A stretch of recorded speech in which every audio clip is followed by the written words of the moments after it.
I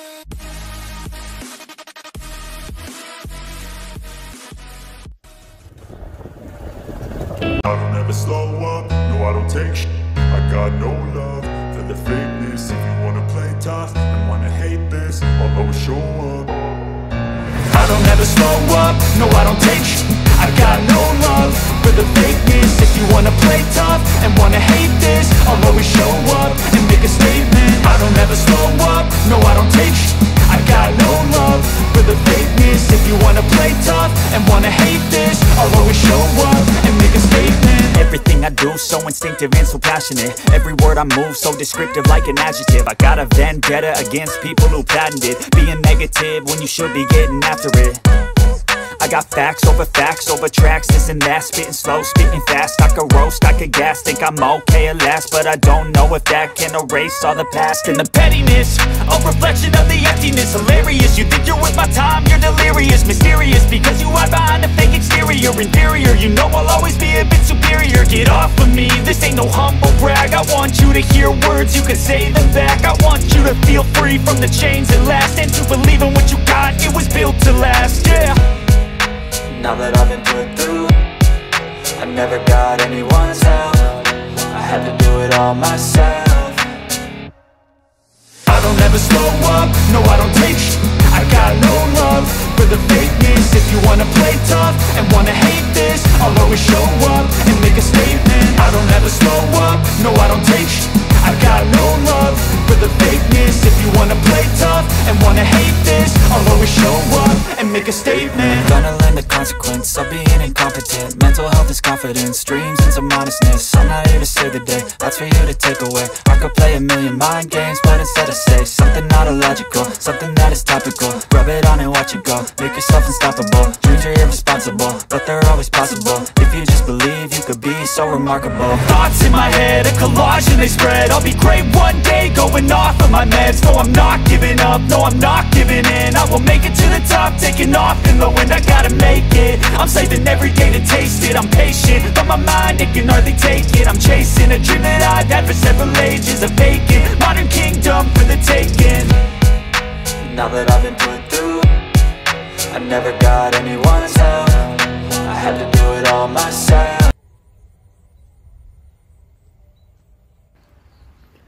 ដើមទៅសេកមកដើមនេះអស់តោះមកប៉ុណ្ណានៃមិនលុកតិចលហឹមហ្មង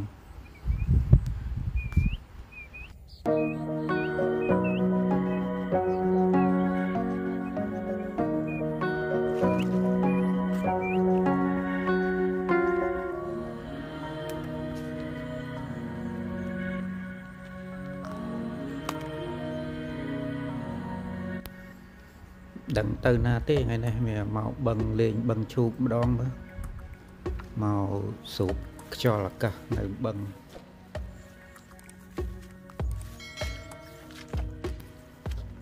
chầm mơ pin nhẹ này ở cho bàn ấp chầm mơ mà chọn nơi ta bần chụp nữa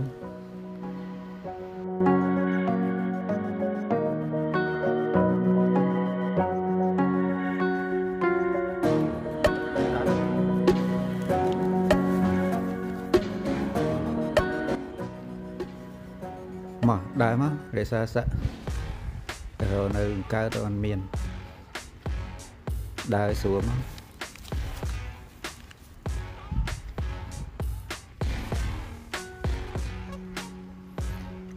thì chạy rẽ xa này chắc cũng tập đua thôi này qua chắc cũng là mưa một liền này sẽ là đua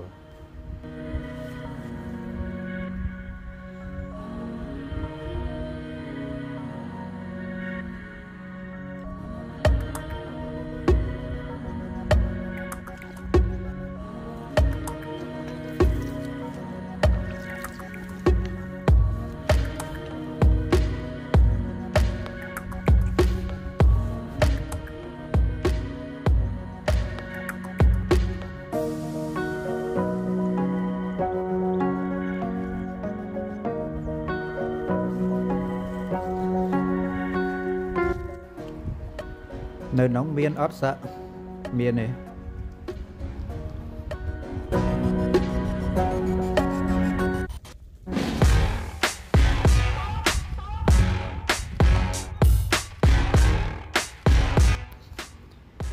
chọp sẽ bạch chương môi chọp bạch chương môi mẹ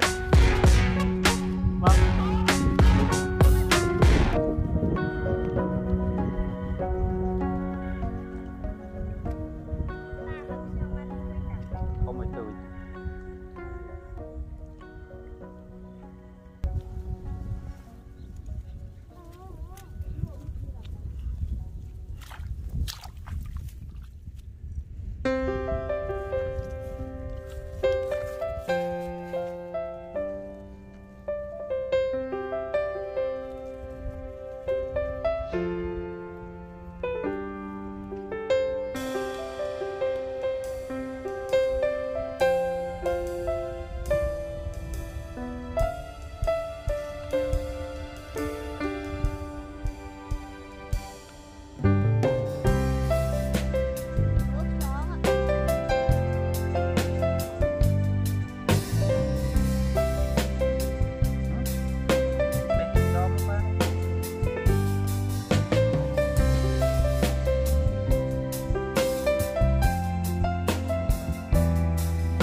bán đây kìa thì hóa này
mỏi thì pi nè năng hở ban đó nó mơ là mặt thon mong tròn đó nữa cho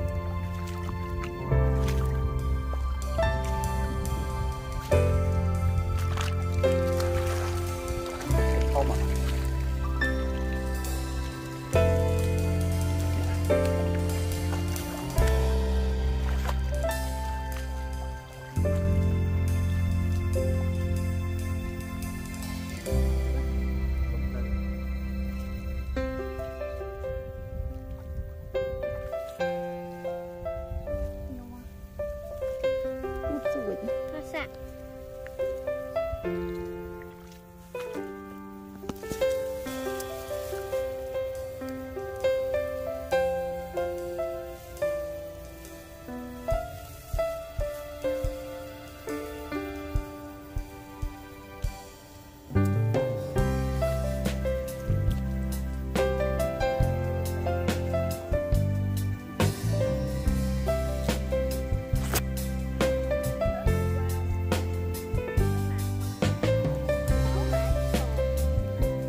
chặt khơi cơ rồi chặt khơi chặt chặt bờ chặt tao ăn khơi này chặt tao chặt tao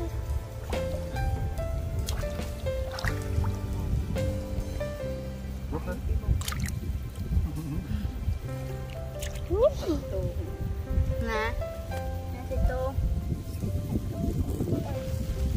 da diễn bàn tròn á là nòm nhiều ốc cắt lương đọt tròn